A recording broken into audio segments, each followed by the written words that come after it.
بسم اللہ الرحمن الرحیم۔ سبق نمبر 8، اعراب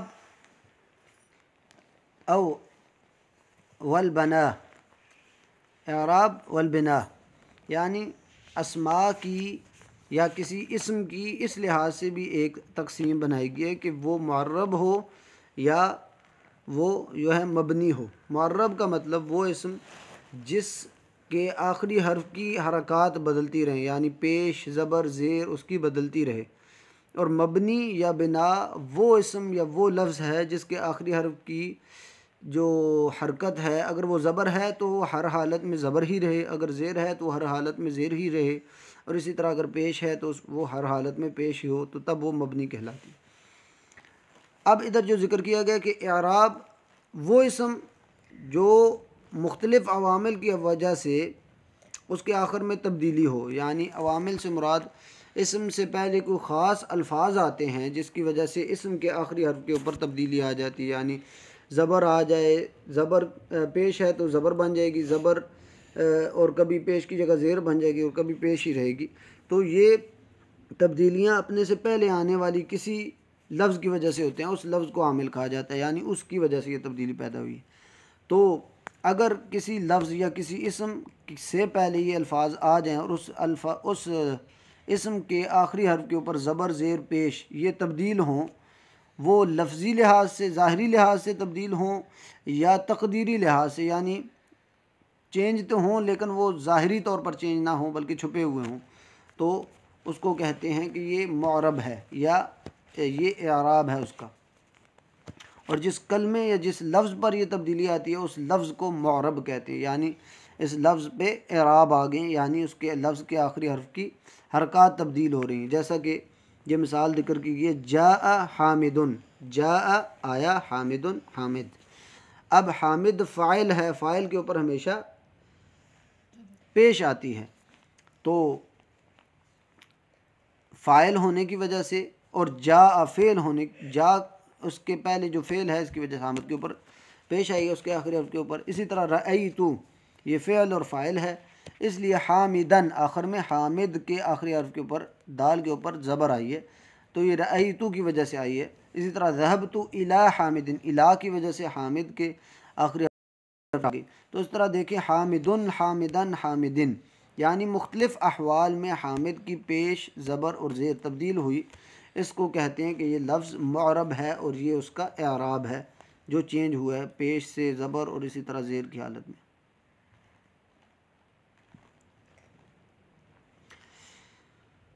اور بعض اوقات ان کی تبدیلی جو ہے واو، الف اور یا کے ذریعے بھی ہوتی ہے، اس کی انشاءاللہ ڈیٹیل آئے گی، اس میں اس کو تفصیلاً بیان کیا جائے گا۔ بنا یا کسی لفظ کا مبنی ہونا۔ اب یہ عوامل جیسا کہ ذکر کیا گیا تھا کہ کسی لفظ سے پہلے کوئی ایسے الفاظ آئیں یا حروف آئیں جن کی وجہ سے اس لفظ کے آخری حرف کے اوپر جو ہے زبر، زیر، پیش کی تبدیلی ہو۔ اگر تبدیلی ہوگی تو وہ لفظ معرب ہوگا اور یہ اعراب ہے، یہ تبدیلی زبر، زیر کی پیش کی، یہ اس کی اعراب کہلائے گی۔ البتہ اگر یہ تبدیلی نہ ہو اس لفظ میں، وہ اپنی جگہ پر، اپنی حرکت پر برقرار رہے، یعنی اگر زبر ہے تو وہ زبر کی حالت میں رہے، اور اگر زیر ہے تو وہ زیر ہی کی حالت میں رہے، اور اسی طرح اگر پیش ہے تو وہ پیش کی حالت میں رہے، اس کے آخری حرف کی حرکت نہ تبدیل ہو تو وہ مبنی کہلاتا ہے۔ مبنی یعنی اسی طرح وہ بنا ہوا ہے، اسی طرح اس کی بنیاد ہے۔ جیسے جاء ہؤلاء، ہؤلاء یہ ھذا کی جمع ہے اور یہ مبنی ہے، یعنی اس کے آخری حرف کے نیچے زیر ہی آنے، ہؤلاء ہی آنا ہے، اس کے اوپر زبر بھی نہیں آ سکتی اور پیش بھی نہیں آ سکتی، اس کو کہا جاتا ہے مبنی۔ جاء ہؤلاء، جاء کی وجہ سے اس کے آخری حرف کے اوپر پیش آنی چاہیے تھی، ہؤلاء آنا چاہیے تھا، لیکن یہ اپنی جگہ پہ رہے گا، اس کو کہتے ہیں مبنی۔ اسی طرح رأیت ہؤلاء، دیکھیں ہر حالت میں ہؤلاء آ رہا ہے، آخری حرف کے نیچے زیر ہی آ رہی ہے، اس کو کہتے ہیں مبنی۔ تو یہ اپنی تینوں حالتوں میں، یعنی پیش کی حالت میں، زبر کی حالت میں اور زیر کی حالت میں، تینوں حالتوں میں یہ زیر ہی اس پہ آئی ہے، ہؤلاء، ہؤلاء، ہؤلاء، اس کو کہتے ہیں مبنی۔ اب انواع الاعراب، اعراب کی 4 اقسام ہیں۔ اعراب یعنی حرکت، حرکت کی 4 اقسام ہیں، یا وہ رفع ہوگی یعنی پیش، نصب ہوگی زبر اور جر زیر، جزم سکون کو کہتے ہیں۔ اور نصب یعنی پیش اور زبر یہ اسم اور فعل دونوں میں استعمال ہوتے ہیں، البتہ جو جر اور زیر ہے جس کو کسرہ بھی کہا جاتا ہے، اور یہ جو زیر ہے یہ اسم کے ساتھ خاص ہے، یہ زیر فعل پہ کبھی بھی نہیں آئے گی، فعل کے نیچے زیر کبھی نہیں آئے گی، اسم کے نیچے زیر آتی ہے۔ اور اسی طرح جو جزم اور سکون ہے وہ فعل کے ساتھ خاص ہے، اسم کے اوپر جزم نہیں آتی۔ اب علامات اعراب جو ہوتی ہیں وہ دو طرح کی ہو سکتی ہیں، ایک حرکت کے لحاظ سے اور ایک حرف کے لحاظ سے بھی ہوتی ہیں۔ بعض اوقات کسی لفظ کے آخری حرف کے اوپر جو حرکت ہے وہ ظاہری زبر زیر پیش کے ذریعے ہوتی ہے، اور کبھی واو الف یا کے ذریعے بھی ہوتی ہے، جیسا کہ فتحہ، کسرہ اور سکون، یعنی کسی اسم کے آخری حرف کے اوپر پیش ہے تو مختلف عوامل کی وجہ سے کبھی وہ پیش بن جائے، کبھی زیر بن جائے، کبھی زبر بن جائے، کبھی اس پر جو ہے فعل کی حالت میں سکون آ جائے، تو اس کو کہیں گے ہم یہ اعراب آ گئے اس پر۔ اسی طرح حرفی لحاظ سے بھی اس میں علامات آ سکتی ہیں، یعنی پیش کی جگہ واو آ جائے، زبر کی جگہ الف آ جائے، زیر کی جگہ یا آ جائے۔ یہ اپنے چیپٹر میں انشاءاللہ اس کی وضاحت کی جائے گی، تو اس کو کہا جاتا ہے حرفی لحاظ سے اس کی یہ علامت ہے۔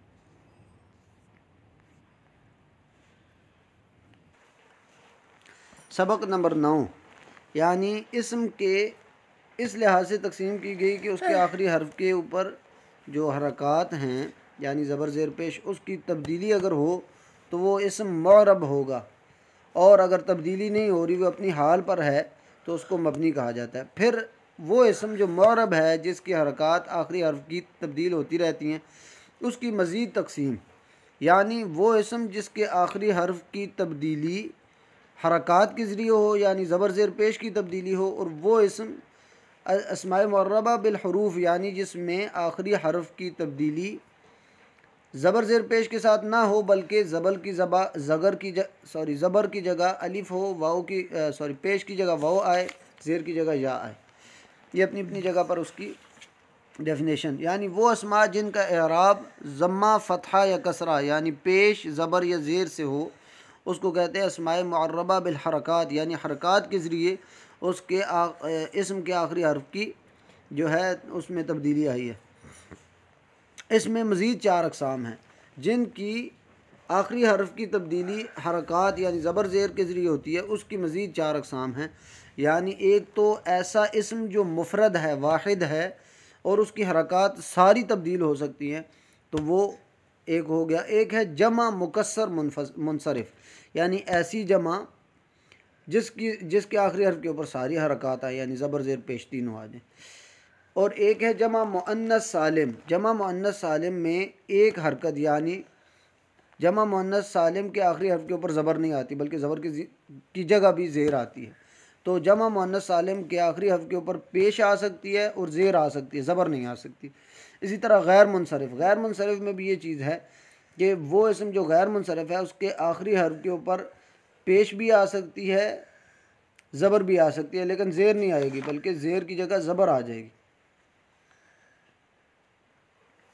ان کے اعراب کی تفصیل اب دیکھیں، اسم مفرد جو ہوتا ہے، واحد جو ہوتا ہے، اور منصرف سے مراد جس کے اوپر ساری حرکات آ جاتی ہیں، زبر بھی آ جاتی ہے، زیر بھی آ جاتی ہے، پیش بھی آ جاتی ہے۔ اور اسی طرح جمع، وہ جمع جو مکسر ہے، مکسر کے ہم نے پڑھا ہے کہ ایسی جمع جس کی اندر تبدیلی ہو، الفاظ کی بڑھوتری یا کمی کی وجہ سے وہ جمع بنے، یا اس کے زبر زیر کی تبدیلی کی وجہ سے، تو وہ جمع مکسر کہلاتی ہے۔ پھر منصرف سے مراد جس کے آخری حرف کے اوپر ساری حرکات آ جائے، زبر زیر پیش تینوں، جیسا کہ ہم یہ دیکھتے ہیں ھذا قلم، اور اسی طرح اخذت، یہ فعل فاعل ہے، قلمن، اسی طرح کتبت بقلم، تو قلم، قلمن، قلمن، اس کے اوپر تینوں حرکات آ گئی، تو یہ ہو گیا اسم مفرد اور منصرف بھی، یعنی منصرف سے مراد اس کے اوپر ساری حرکات آ جاتی۔ اسی طرح جمع مکسر منصرف، اسی طرح قلم کی جمع اقلام ہے، ہذہ اقلام، اور اشتریت اقلاما، میں نے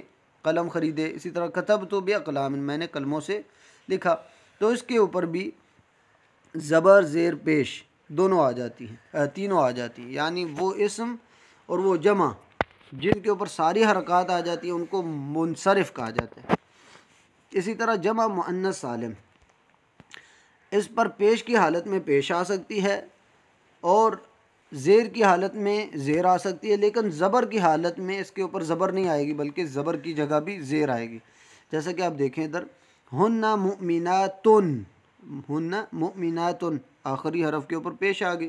اسی طرح رأیت مؤمناتن، دیکھیں رأیت کے بعد جو لفظ ہوتا ہے اس کے اوپر آخری حرف کے اوپر زبر آئے گی، جیسا کہ ہم نے دیکھے اشتریت قلما اقلاما. اسی طرح رأیت مؤمناتن اصل میں آنا چاہیے تھا، لیکن یہ جمع مؤنث سالم ہے. جمع مؤنث سالم کے آخری حرف کے اوپر زبر نہیں آتی بلکہ زبر کی جگہ بھی زیر آ جاتی ہے. تو یہ بس اس میں تھوڑی سی تبدیلی ہے، اس لیے اس کو کہا جاتا ہے کہ اس کے اوپر یہ پوری طرح منصرف نہیں ہے. رأیت مؤمناتن یعنی زبر کی جگہ بھی زیر آئی ہوئی ہے. اسی طرح مررت بمؤمناتن زیر آ جاتی ہے. تو جمع مؤنث سالم میں یہ ایک مخصوص چیز ہے کہ اس کے اوپر پیش بھی آ جاتی ہے آخری حرف کے اوپر، زیر بھی آ جاتی ہے آخری حرف کے اوپر، لیکن زبر نہیں آ سکتی بلکہ زبر کی جگہ زیر آتی ہے. اس طرح غیر منصرف وہ اسم ہے جو معرب ہے، اس کے آخری حرف کے اوپر حرکات تو تبدیل ہوتی ہیں، لیکن بعض اس میں ایسے اسباب پائے جاتے ہیں کہ جن کی موجودگی میں اس کے آخری حرف پر تنوین اور کسرہ یعنی تنوین اور زیر دونوں نہیں آ سکتے. تو اس کی پیش والی حالت میں اس کے اوپر پیش آ سکتی ہے، زبر والی حالت میں اس کے اوپر زبر آ سکتی ہے، لیکن زیر والی حالت میں اس کے نیچے زیر نہیں آ سکتی بلکہ زیر کی جگہ زبر آئے گی. جیسے کہ ہم دیکھیں، جیسے کہ ہم نے مؤنث میں دیکھا نا، جمع مؤنث سالم میں جو زبر کی حالت ہے زبر کی جگہ زیر آتی ہے، زبر نہیں آ سکتی. اس میں کیا ہے کہ زیر نہیں آ سکتی، اس میں زبر نہیں آ سکتی، اس میں زیر نہیں آ سکتی، زیر کی جگہ زبر آئے گی. جیسا کہ ہے جاء احمد، اس کے اوپر پیش آ گئی احمد کے آخری حرف کے اوپر. اسی طرح رأیت احمد، اس کے آخری حرف کے اوپر زبر بھی آ گئی. لیکن مررت باحمد، بھی حرف جار ہے، اس کے بعد جو بھی لفظ آتا ہے اس کے آخری حرف کے نیچے زیر آنی چاہیے، لیکن احمد غیر منصرف لفظ ہے، اس لیے اس کے آخری حرف کے نیچے زیر نہیں آ سکتی بلکہ زیر کی جگہ زبر آئے گی. بس یہ اس میں تھوڑی سی ڈیٹیل تھی. یہ تو ہوگی وہ اسماء جو اپنی حرکات یعنی زبر زیر پیش کی وجہ کی لحاظ سے اس کے اندر تبدیلی ہوتی ہے. اب وہ اسماء جو حروف کی تبدیلی کی وجہ سے یا حروف کی تبدیلی سے اس کو معرب سمجھا جاتا ہے، یعنی اس میں حرکات نہیں تبدیل ہوتی، زبر زیر پیش نہیں تبدیل ہوتی بلکہ پیش کی جگہ واو آ جاتی ہے، زبر کی جگہ الف آ جاتی ہے، زیر کی جگہ یا آ جاتی ہے. اب یہ تین ہیں اسماء معربہ بالحروف، جو حروف کے ساتھ معرب ہوتے ہیں یعنی ان کے آخری حروف کی تبدیلی ہوتی ہے، وہ تین ہیں. ایک تو تثنیہ اور ایک ہے جمع مذکر سالم اور ایک ہے اسماء ستہ المکبرہ. تثنیہ کی حالت میں آپ دیکھیں کہ جو رفع کی حالت ہے یعنی پیش کی حالت، اس میں الف نون آئے گا، یعنی یہ جو الف ہے یہ ایک طرح کی پیش کی جگہ ہے. ھذا ھذان قلمان، تو الف جو ہے قلمان میم کے بعد جو الف آیا ہے یہ پیش کی علامت ہے، اور اسی طرح قلمین میم کے بعد جو یا آئی ہوئی ہے یہ زبر کی علامت ہے، اور اسی طرح بقلمین یہ جو یا ہے یہ زیر کی علامت ہے. تو تثنیہ میں الف جو ہے وہ پیش کی حالت ہے اور یا زبر اور زیر دونوں کی علامت ہے. یہ ہوگی ایک، یعنی اس کی آخری حرکت جو ہے حرف کی، ایک تو پیش کی جگہ اس میں جو ہے الف آئے گا اور زبر اور زیر کی جگہ یا آئے گا، یہ اس کی تبدیلی ہو رہی ہے اور اس لحاظ سے یہ معرب ہے. اسی طرح جمع مذکر سالم، اس میں رفع کی حالت میں واو آئے گا اور نصب اور جر یعنی زبر اور زیر کی حالت میں یا آئے گا. جیسے جاء المسلمون، تو اس میں پیش کی حالت میں واو آئے گا میم کے بعد جو واو ہے. اسی طرح رأیت المسلمین اور مررت بمسلمین، تو میم کے بعد یا آیا زبر کی حالت میں بھی اور زیر کی حالت میں بھی میم کے بعد یا آیا. تو جمع مذکر سالم میں پیش کی حالت میں واو آئے گا مسلمون میم کے بعد جو واو آیا ہوا ہے نون سے پہلے اور میم کے بعد جو ہے. اسی طرح رأیت المسلمین میم کے بعد اور نون سے پہلے جو یا ہے دونوں میں، یہ پہلی صورت میں یہ زبر کی جگہ ہے اور دوسری صورت میں یہ یا کی جگہ ہے. تو اس لحاظ سے جمع مذکر سالم میں پیش کی حالت میں واو آئے گا اور زبر اور زیر کی حالت میں یا آئے گا. اسی طرح اسماء ستہ المکبرہ، اس میں کیا ہوتا ہے کہ پیش کی جگہ واو آئے گی، زبر کی جگہ الف آئے گی اور زیر کی جگہ یا آئے گی. یہ اسماء ستہ کی میں بات کر رہا تھا. اب دیکھیں جیسا کہ اب اس میں 6 الفاظ ہیں. اب، اخ، ہم، فم، ذو، ہن. اب سے ابو بن جائے گا پیش کی حالت میں، اور زبر کی حالت میں ابا بن جائے گا، اور زیر کی حالت میں ابی بن جائے گا. لیکن جب یہ کسی کے ساتھ جڑے گا تب. اسی طرح اخ، اخو، اخا، اخی. ہم، ہما، ہمو، ہما، ہمی. اسی طرح فم،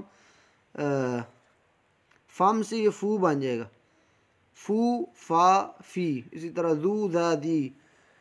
ہنن، ہنن. اسی سے جو ہے اسی طرح تبدیلی آئے گی. واو یعنی پیش کی حالت میں واو، زبر کی حالت میں الف، اور زیر کی حالت میں یا.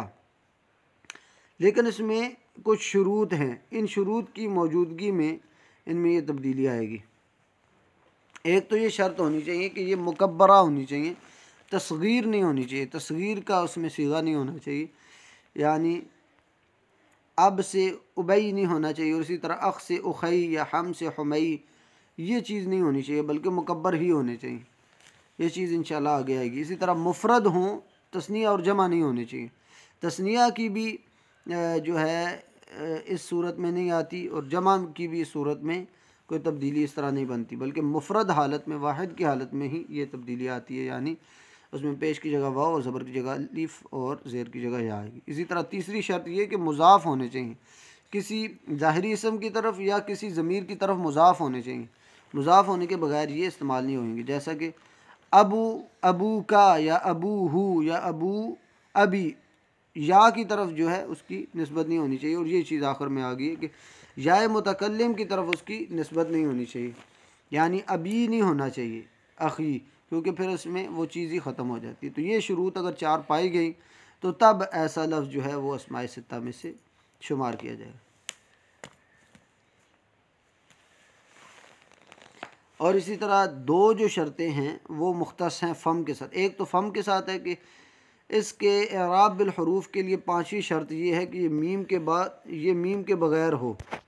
یہ میم کے بغیر ہونا چاہیے. جب اس کی کسی کی طرف نسبت کی جائے گی تو میم کی جگہ بھی وہ بن جائے گا، پیش کی حالت میں واو آ جائے گا، زبر کی حالت میں فا بن جائے گا، اور زیر کی حالت میں فی بن جائے گا، میم اڑ جائے گا. اسی طرح ذو کے اعراب بالحروف کے لیے 5ویں شرط یہ ہے کہ ذو بمعنی صاحب ہو، بمعنی الذی نہ ہو. ذو والا کے معنی میں ہو، الذی کے معنی میں نہ ہو.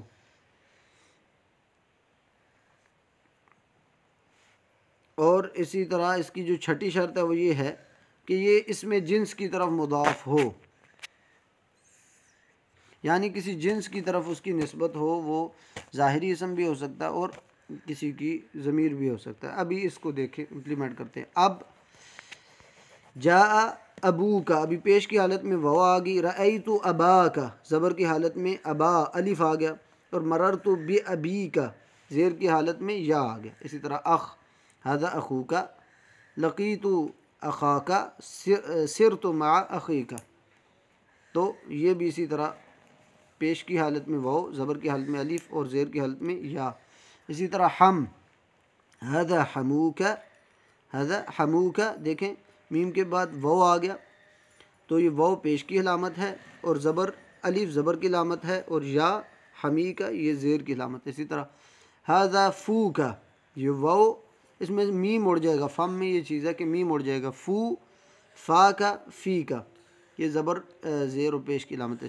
اسی طرح حامد ذو العزم، ذو کا معنی جو ہے ادھر والا، یعنی حامد عزم والا ہے. لقیت ذا العزم، پیش زبر اور زیر اسی طرح جو ہے ان حالات میں آتا ہے، اور اس کی جو حرکات ہیں وہ حروف کے ساتھ آتی ہیں. ان کو کہا جاتا ہے کہ یہ اسماء معربہ بالحروف ہیں.